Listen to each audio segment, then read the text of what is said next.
Hello सलाम। हाँ जी मेरी बात सुनो तुसी किथे हो? अल्लाह माफी ते मेरी बात सुन। आहो अच्छा कैंट बोलने पे। अच्छा ते मेरी बात सुन मैं ठहर क्या हूँ को तो मैं थोड़ी शॉपिंग करनी है ना। हाँ जी ते भी अपने गल कर ए पुत्तो सलाम अलैकुम मेरी बच्चे मारना सी ते पुत्तो मेरे को नहीं आया जाना सन पता करनी कुछ भी सो तो पूरे जवान से चल रहा था पुत्तो मैं पाना कर अब पुत्तो मेरे बनते ना السلام عليكم.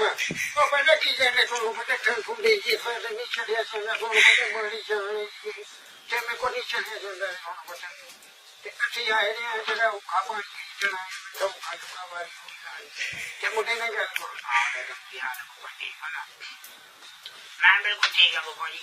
हाँ जी कहने सही नहीं गल करो बाबू जी ये मुझे समझ नहीं लगी किधर जा रहा है एक गल करो पुत्र आना सी तेरे भान पुत्र रात की मज ले लिया कदी कटान मन कदी गाल मन पुत्र मेरी बांह मार छड़ी लिया।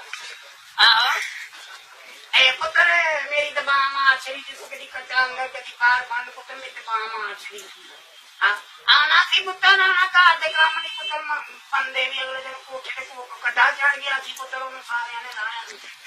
आहो ए पुत्र आना क्यों नहीं आना मेरा पुत्र। आहो पुत्र आना सी ते नाले मनीरे ते मुंडा आए दे ए देखा ए गुड़िया अम्मी आई नी छोटे ने आना मामा मामा इसको पकड़